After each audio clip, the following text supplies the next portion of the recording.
Vamos ler 1 Timóteo capítulo 3, verso de número 4, e o tema que nós vamos abordar hoje à noite é Minha Família, Minha Primeira Missão. Se você achou, fique em pé e vamos fazer a leitura desse texto. 1 Timóteo capítulo 3, versículo de número 4, que diz assim: que governe bem a sua própria casa, tendo seus filhos em sujeição com toda a modéstia. Vamos orar?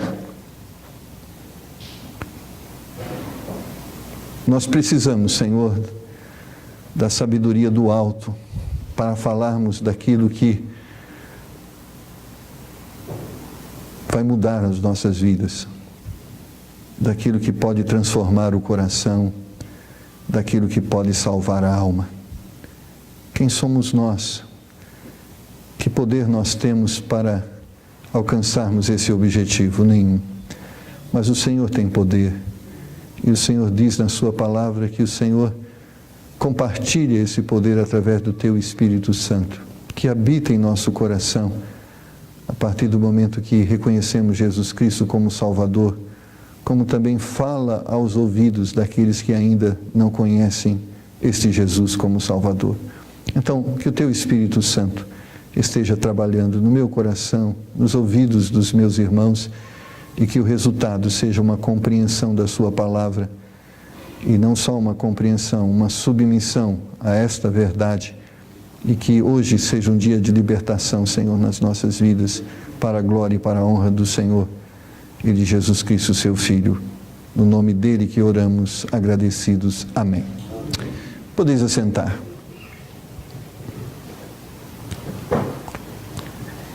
O contexto de 1 Timóteo capítulo 3, Paulo está falando sobre o perfil, sobre o currículo que deve ter uma pessoa para que ela possa servir ao Senhor, servir na casa do Senhor.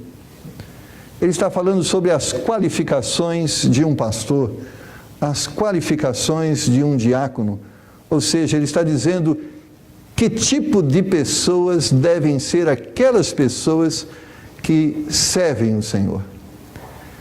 E é interessante que ele chega nesse momento, ele diz que quem serve o Senhor, primeiro precisa demonstrar o seu amor, primeiro precisa demonstrar o seu interesse, o seu desejo de fazer bem as coisas na sua casa. Por isso ele está dizendo que governe bem a sua própria casa. Ele está dizendo, antes de que alguém seja pastor, antes que alguém seja missionário, antes que alguém seja alguma coisa para o Senhor, ele precisa ser alguém para a sua família. E ele diz que quando esta pessoa não é alguém, não é um servo para a sua família, não é alguém que cuida da sua família, ele também não serve para cuidar das coisas de Deus. Por isso a Bíblia diz que o nosso primeiro ministério, irmãos, é a nossa casa.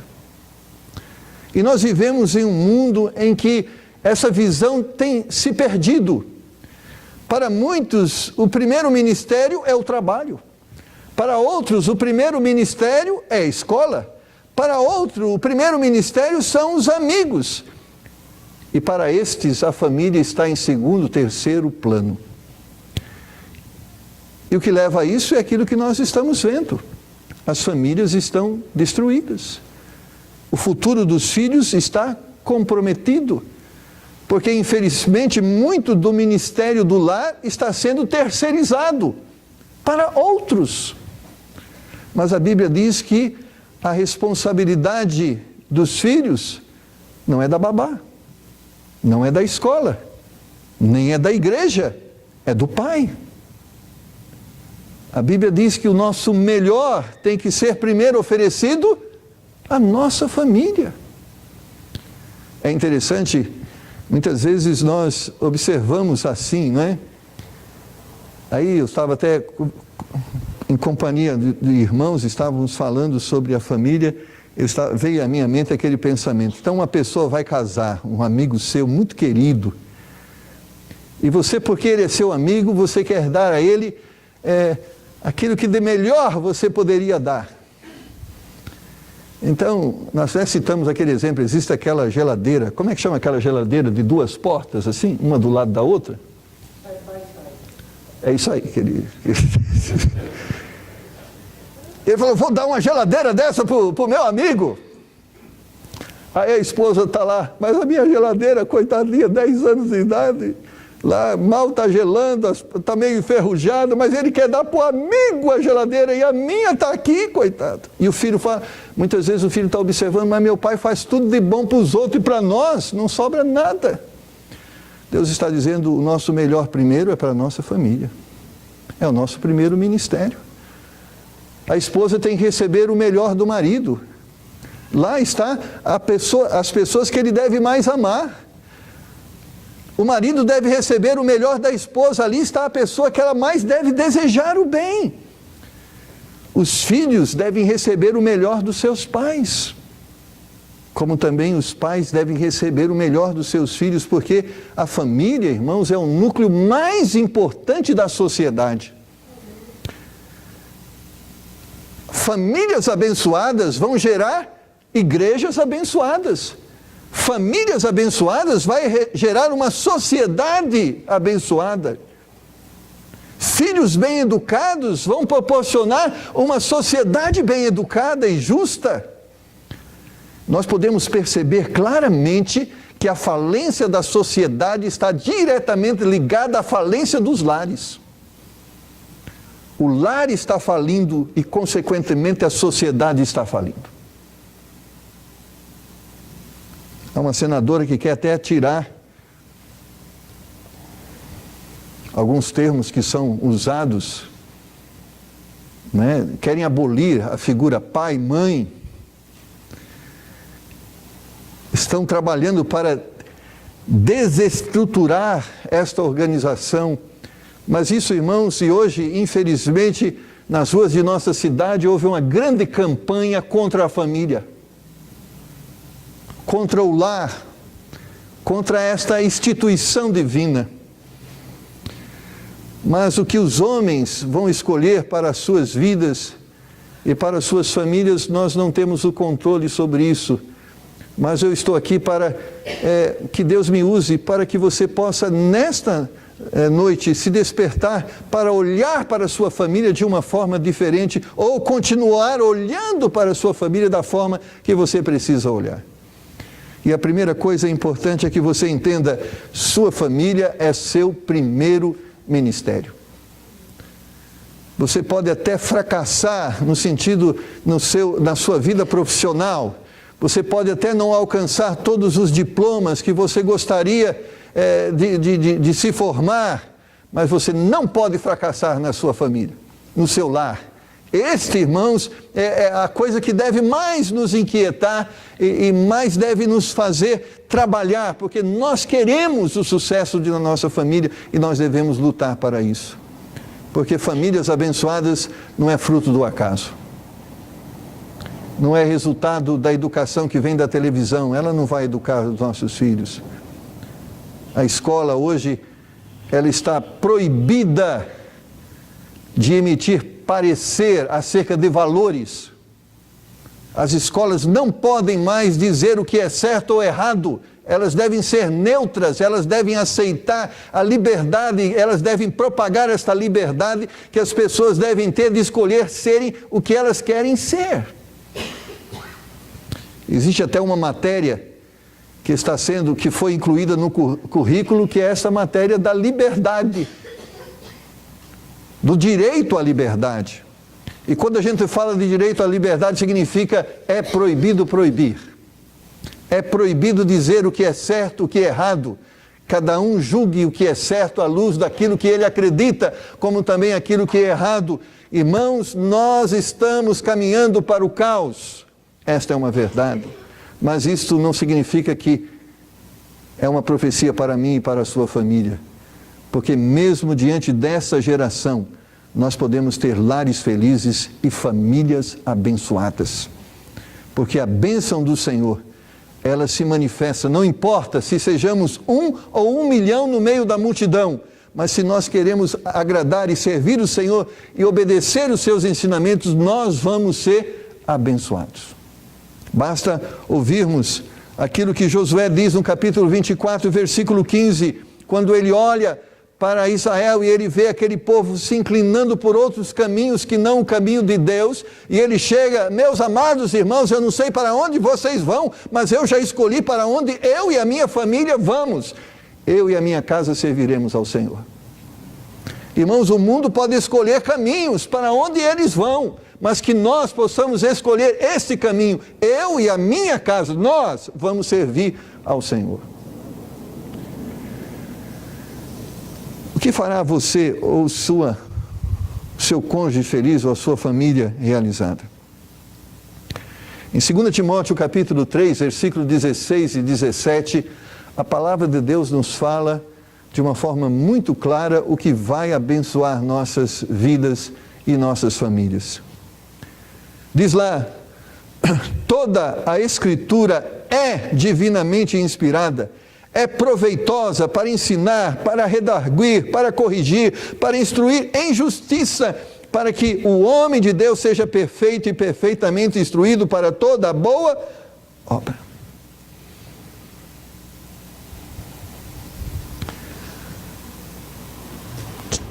Paulo está falando para Timóteo, este livro aqui, essas palavras que estão aqui escritas, não são palavras de homem, é palavra de Deus.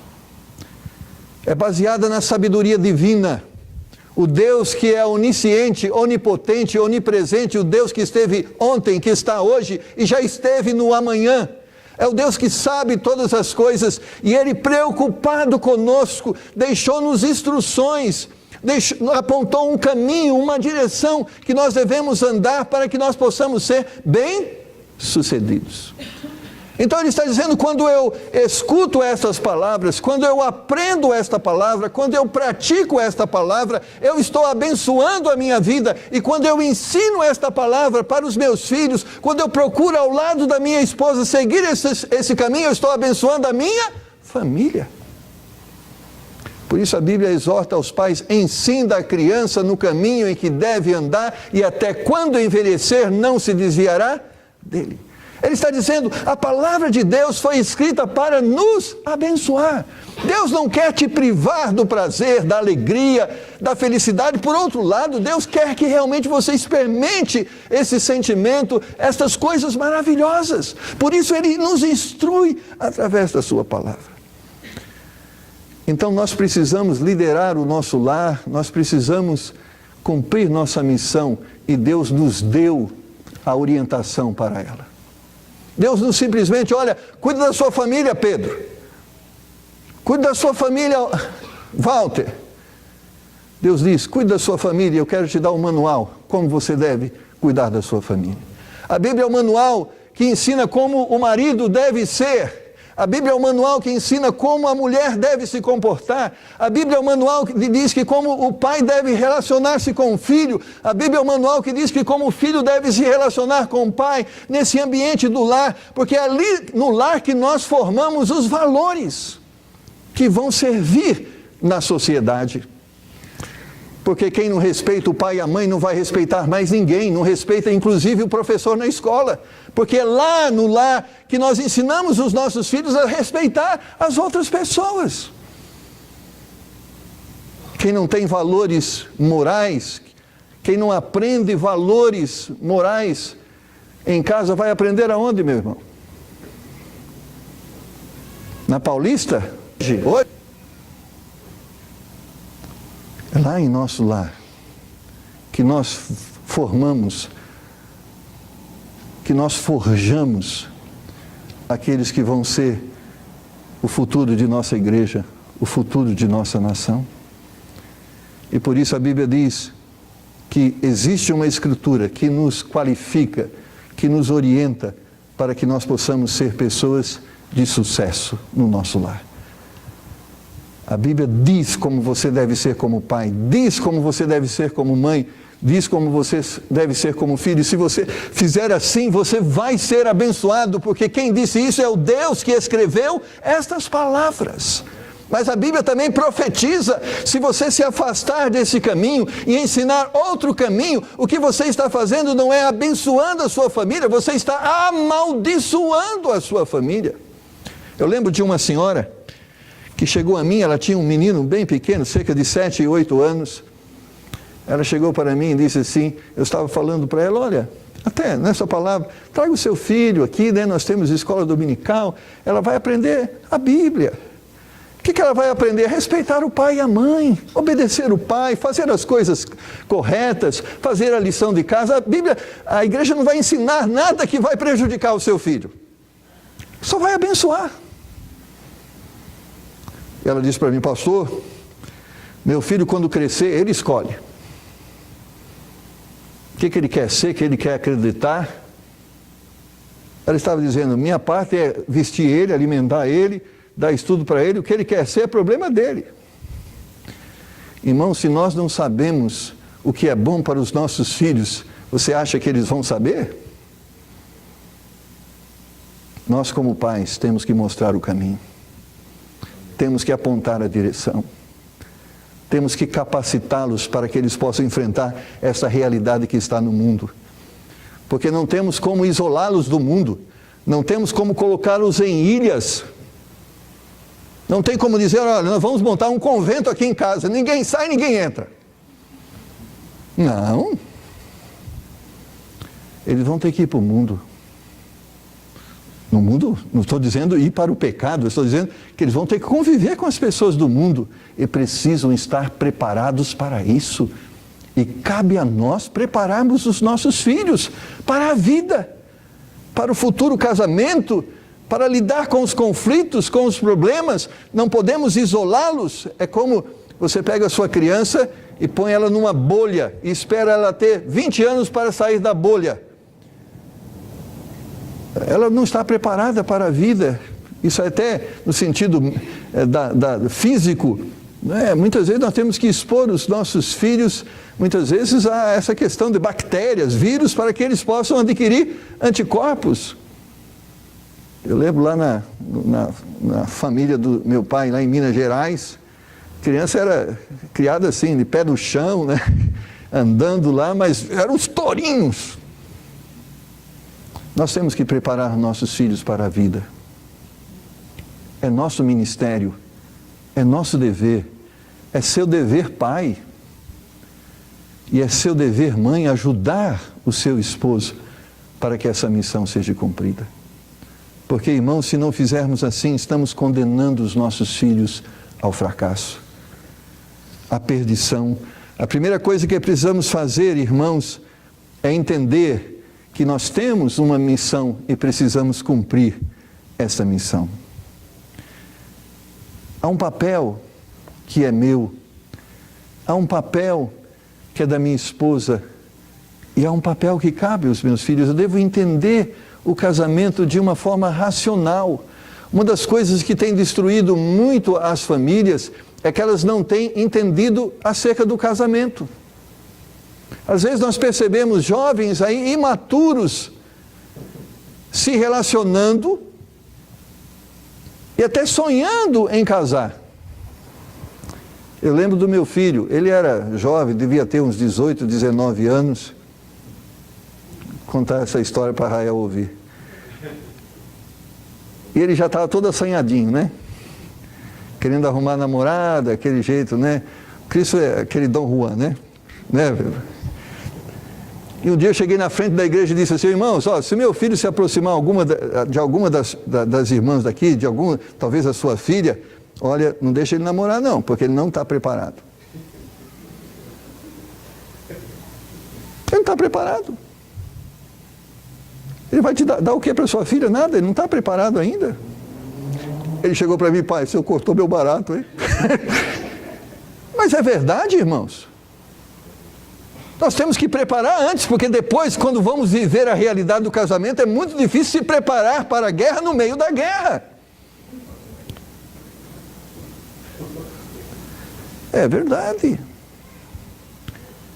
Hoje, infelizmente, é como nós podemos perceber, a escola está ensinando sexualidade para os nossos filhos a partir dos 9 anos de idade. O problema não é o que está ensinando, porque também é um problema, mas o problema é que eles não têm maturidade para lidar com a informação. Ensinar isso é como diz, é mostrar um pirulito para a criança e dizer, olha, isso aqui é pirulito, mas você não pode chupar. Essa é a verdade, essa é a pedagogia dos nossos dias. É provocar a tentação e dizer que ele não pode ceder à tentação. E por isso nós estamos vendo a quantidade de adolescentes grávidas. Meninas que deveriam estar ali ainda sendo preparadas para a vida, têm que lidar agora com o fato que é mãe. Nós temos que preparar os nossos filhos para que eles não possam ser vítimas desta ignorância e dessa não sabedoria. Nós, como pais, somos chamados para servirmos ao Senhor, e ao servirmos o Senhor, entendemos que o nosso primeiro ministério é nossa família. E entendemos que Deus tem colocado ao nosso lado uma esposa, que deve ser sensível também a isso. Nós vivemos em uma sociedade, irmãos, que está agora em um conflito. O marido quer se realizar, mas a esposa também quer se realizar profissionalmente, intelectualmente, nenhum problema. Agora, tudo se torna um problema quando a família se torna secundária. Nenhum problema que a esposa tenha mestrado, doutorado, pós-graduada, MBA, amém. Se Deus dá a oportunidade, como também o esposo. Mas nunca se esqueça, irmã, o seu ministério, primeiro, é ajudar o seu marido a ser um bom líder no seu lar. Esse é o seu primeiro ministério. Porque se ele fracassar, você fracassa. Se a família for destruída, você também vai ser atingida. Então a família é o primeiro ministério do homem, mas também é o primeiro ministério da mulher. Porque muitas, com o anseio de uma melhor condição financeira, de uma melhor casa, de um melhor carro, de uma melhor vestimenta, de um melhor brinquedo para os filhos, não estão entendendo que os filhos precisam mais de paz do que de dinheiro. Há muitas pessoas que acham que os filhos precisam de videogame moderno, sapato último tipo. Filhos, irmãos, precisam de paz. Porque videogame não vai dar caráter para o seu filho. Por outro lado, tem uns jogos de videogame que vai até destruir os valores dos seus filhos. Mas às vezes eles jogando fica mais quieto, a gente não tem muito trabalho. Não tem trabalho hoje, mas amanhã vai ter. Porque o que eles estão aprendendo nas redes sociais, nos videogames, amanhã vai se tornar comportamento. Colocar filho no mundo é fácil. Nós temos um poder de procriação fabuloso. Agora, criar é difícil. E nós temos que nos apropriar e reconhecer que isso é ministério. Os filhos que nós colocamos no mundo não são nossos, são de Deus. Foi ministério que Deus colocou em nossas mãos, assim como a igreja é meu ministério, meus filhos é meu ministério. E eu preciso cuidar dele, porque a igreja não é minha e os meus filhos não são meus. E um dia eu vou dar conta a Deus desse ministério que Ele me confiou. Eu não sei se meu filho vai ser bandido, minha filha vai ser imoral, eu nem sei o que eles vão ser, mas eu preciso ser o que eu preciso ser. Eles podem escolher, possa ser que nós ensinamos tudo certinho, fomos bom exemplo, cuidamos dele, instruímos, mas eles escolhem não ser o que nós ensinamos eles a ser. Amém. Nós temos paz, fizemos a nossa parte, mas sabe o que é triste, irmãos? Quando nós olhamos para trás e dizemos, eu fui culpado, eu fui omisso.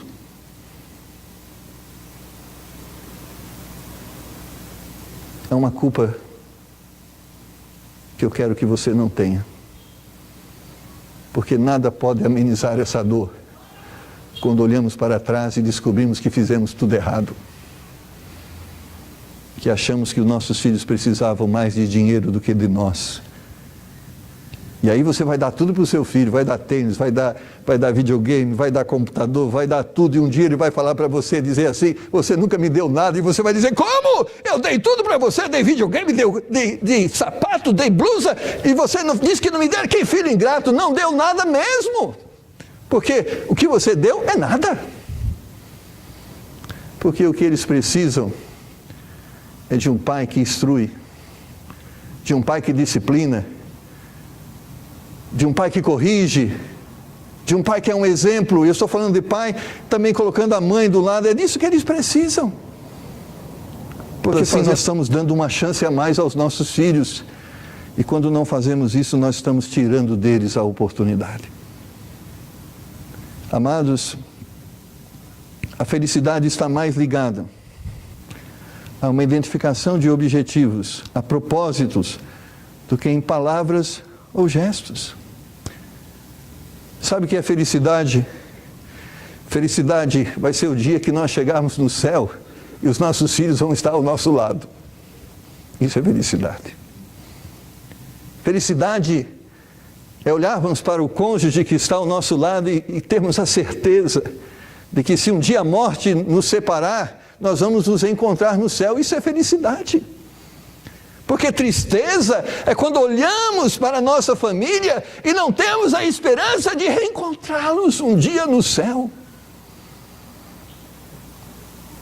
Talvez nós demos a eles carro, casa, dinheiro, diploma, mas o que significa isso diante da eternidade? Perdida. Nós podemos estar condenando os nossos filhos ao lago de fogo. Essa é uma verdade. Lógico que eles vão lá porque eles querem, mas nós podemos cooperar com isso. Mas nós podemos livrá-los disso, amém?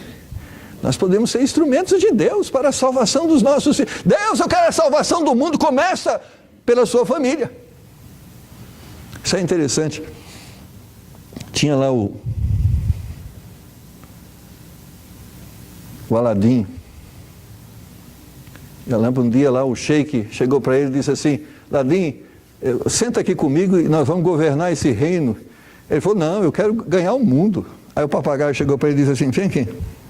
Chamou ele ao canto, você quer ganhar o mundo? Começa por aqui. É verdade. Você quer ver o mundo salvo? Começa pela sua família. Às vezes nós queremos ver mais missionários no campo, para que mais almas sejam salvas. Estamos desprezando a nossa família, que deve ser o nosso primeiro ministério. Amados, nós queremos nossos filhos no céu, amém? Nós queremos nossa família salva e nós devemos trabalhar por isso. Esse é o nosso primeiro ministério. É assim que a Bíblia nos diz. Em primeiro lugar, é lógico, Deus. O primeiro mandamento diz, amarás o Senhor teu Deus de todo o teu coração, de toda a tua alma, de todo o teu entendimento. Em primeiro lugar na nossa vida é Deus. E depois, a família. E depois, o reino, a igreja. E depois, o trabalho.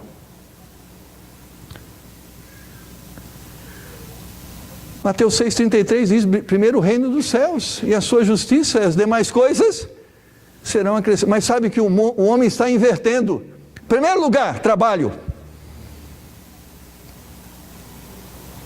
Se sobrar tempo, Deus. E se nada der, ao contrário, a família. A família está em último lugar. E por isso, irmãos, nós sofremos as consequências e estamos vivenciando o resultado das nossas escolhas. Só alguém... Nós temos que entender essa missão e precisamos estar juntos nesta missão.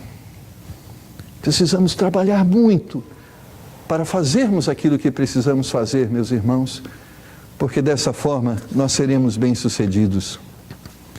Sucesso, irmãos, não é fama.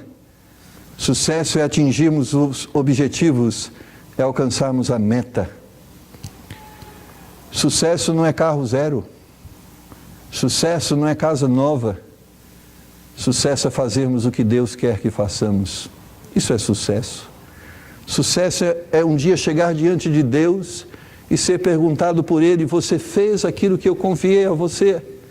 E você disser para Ele: eu fiz, Senhor. Eu fiz. Na medida da força que o Senhor me deu, conforme a graça que o Senhor me concedeu, está aqui os meus filhos, está aqui a minha esposa, está aqui o meu ministério, o que o Senhor confiou a mim, eu fiz. Isso é sucesso, irmãos.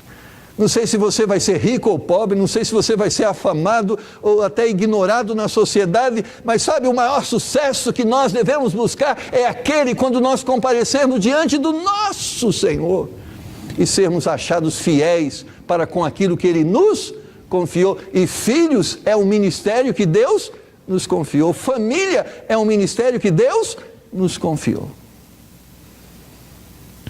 E nós precisamos olhar dessa forma. E quando nós fazemos o que devemos fazer, irmãos, sabe o que vai acontecer? Bênção na nossa vida. Você quer filhos abençoados? Você quer esposa abençoada? Você quer um lar feliz? Comece vendo a sua família como um ministério e comece a exercer esse ministério. Talvez você diga: mas eu nem sou pai nem mãe, eu sou filho. Talvez você, filho, está olhando para os seus pais e está observando que eles não estão fazendo o seu ministério. Sabe o que você faz? Começa a orar por eles. E começa a dizer a eles: eu preciso de vocês como meus pais. Eu lembro de uma esposa que estava vivendo um problema no seu lar e o seu marido era meio banana. Tem muito marido banana. Não quero te ofender, mas infelizmente é a verdade. Ele não assume a sua responsabilidade. E ela podia confortavelmente falar: ele não faz, eu faço. Mas ela chegou para ele e disse: eu preciso que você ocupe o papel que foi lhe dado. Porque, irmãos, ninguém substitui a missão de ninguém.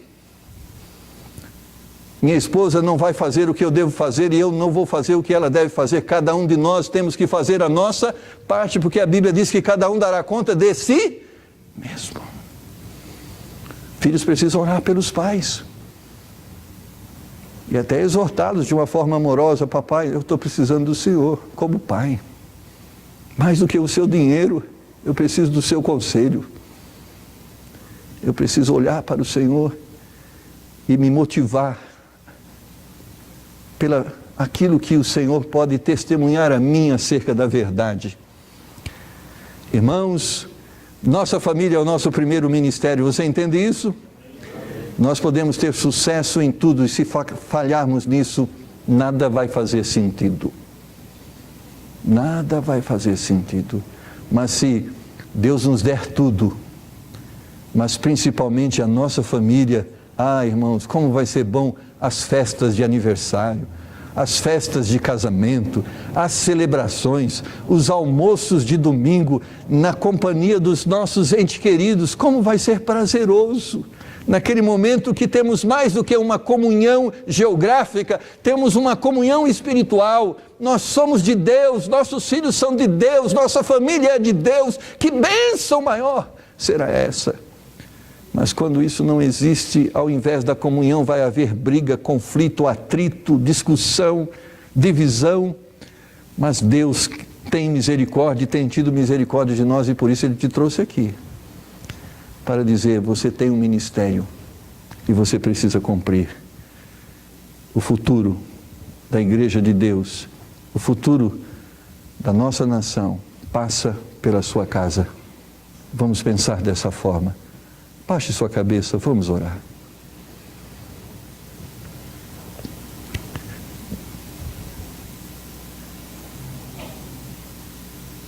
Diante de nós, Senhor, está uma verdade. Olhamos para o mundo e vemos um mundo destruído. E talvez muitos estão culpando as leis, outros estão culpando o governo. Mas na realidade a Tua palavra diz que é nossa culpa. Nós é que estamos formando essas pessoas que estão hoje na sociedade. Nos dá graça, nesta noite, para entendermos aonde temos errado, porque sempre é tempo de arrependimento. Sempre há oportunidade para mudança.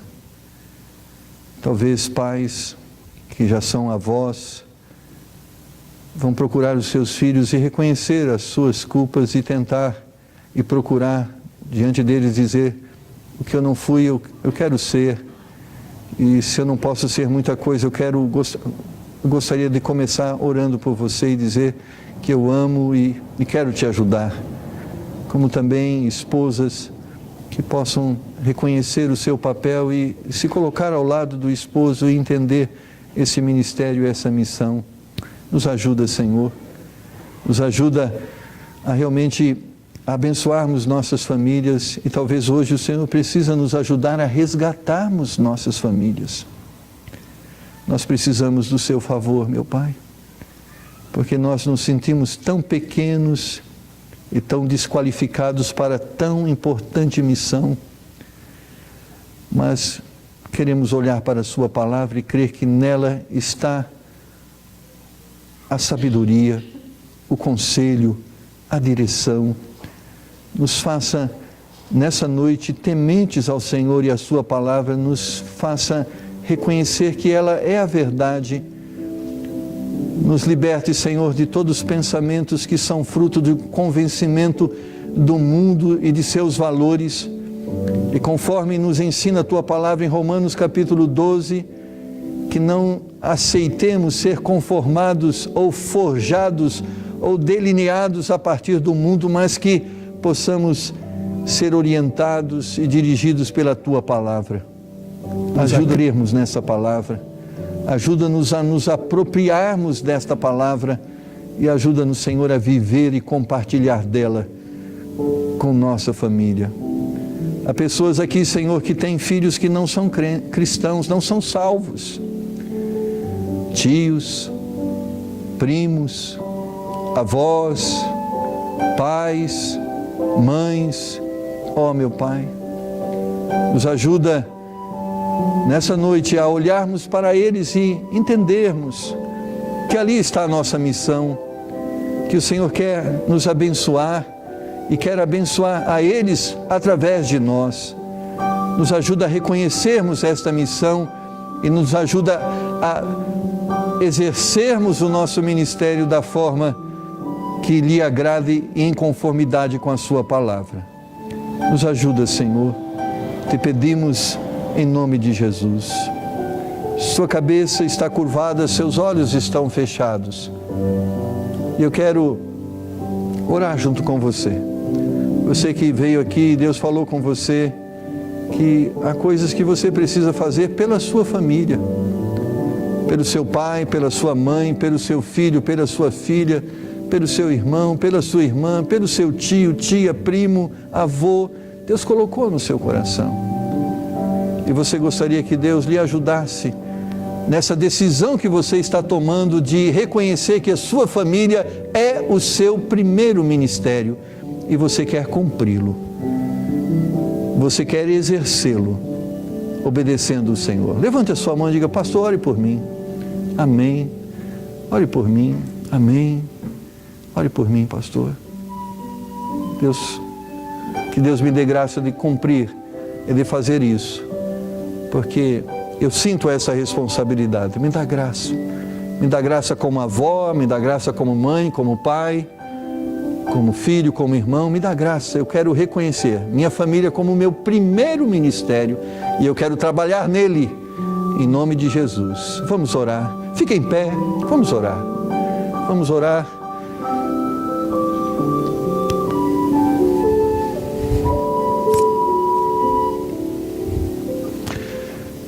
Nós precisamos orar por nossas famílias. Quero convidar você, eu vou estar também orando pela minha, quero convidar você. Vamos estar juntos aqui agora, no altar de Deus. Vamos buscar o Senhor pedir a graça de Deus para as nossas famílias. Elas precisam dessa graça. Você pode sair do seu lugar agora? Vamos dobrar. Se você pode dobrar o seu joelho, irmãos, nós precisamos orar, clamar ao Senhor por nossas famílias, pelos nossos lares. Se você pode dobrar o seu joelho, faça isso. Vamos pedir a Deus agora a graça. Nós queremos ter essa alegria, a certeza de reencontrá-los no céu. Nós queremos ter a certeza que eles serão bem-sucedidos, não importa se toda a igreja estiver aqui no altar. É isso que Deus quer. Deus quer que nós buscamos a Ele em favor do nosso lar, em favor da nossa família. Se você não pode dobrar o seu joelho, não tem problema. Senta aqui no primeiro banco, senta aqui e fala: olha, pastor, eu não posso dobrar, mas eu quero estar aqui no altar dizendo: Deus, eu preciso do Senhor, eu estou preocupado com a minha família, com o meu lar. Me dá graça para isso, meu Pai. Se você não pode chegar aí onde você está, vamos orar agora. Vamos orar. Ó Senhor, tenha misericórdia de nossa família, Senhor Pai. Tenha misericórdia dos nossos filhos. Tenha misericórdia de nós, da esposa, do marido, do tio, do irmão, do primo, do avô, da avó. Ó Pai, muitas vezes temos nos ocupado com tantas coisas, com tantos afazeres. Temos sonhado tantos sonhos, mas que triste, Senhor, não incluímos neles os nossos filhos, nossa família. Queremos nos realizar em tantas coisas, mas não temos nos preocupado em realizar-nos como família. Nos ajuda agora, Senhor, nos dá graça, perdoando os nossos pecados, nossa omissão, nossa atitude equivocada. Ó meu Pai, Tua palavra diz: se confessarmos os nossos pecados, Tu és fiel e justo para nos perdoar e nos purificar de toda injustiça. Então perdoa agora, Senhor, os nossos pecados. E nos dá graça, poder, sabedoria, unção espiritual para sermos bons pais, boa esposa, bom filho e, sobretudo, Senhor, uma bondade relacionada à prática da Tua palavra. Nos ajuda não só a viver a Tua palavra, mas ensinar a Sua palavra. Nos ensina a boa mordomia, nos ensina a cuidar, Senhor, da nossa família, na visão de preciosidade que elas necessitam ser vistas. Nos ajuda a amar nossa esposa, a esposa amar o marido, os pais amarem os filhos amarem os pais. Nos ajuda, Senhor. Poupa, Senhor. Nos poupa do sofrimento de vermos filhos envolvidos com imoralidade, com drogas, fracassados, destruídos espiritualmente, moralmente. Tenha misericórdia de nós, Senhor. Nos livra de vermos os lares separados, de experimentarmos o divórcio. Ó Pai, nos dá graça para isso. Nós cremos que o Senhor pode, Senhor. Ensina-nos a Tua palavra, nos faz conhecer os Teus caminhos e abençoa, Senhor, o nosso lar. Abençoa a nossa família, Senhor, e que durante esse mês possamos dedicar tempo para orar por ela, não só esse mês, mas neste mês, Senhor. Nos ajuda a crermos que nós podemos dizer como Josué disse: eu e a minha casa servimos o Senhor. Nos dá essa alegria, meu Pai, porque nós pedimos em nome do Senhor Jesus. Amém. Amém, meu irmão? Graças a Deus. Deus abençoe você com a palavra dele. Diga amém. Nós estamos chegando ao final do nosso culto e temos aí um desafio que Deus coloca dentro de nós, mas o Deus que nos desafia é o Deus que nos capacita a vivermos os desafios. Amém? Então, nós estamos indo para o nosso lar, e antes de você ir para o seu lar, faz o seguinte: essa aqui também é a sua família, viu? É o seu também ministério. Você deve cuidar de mim, eu devo cuidar de você. Nós somos irmãos. Então, como nós também somos uma família, então abrace o seu irmão e diga que você o ama e que você está preocupado com ele e que você quer orar por ele também, tá bem? Deus abençoe, irmãos, e até a próxima oportunidade.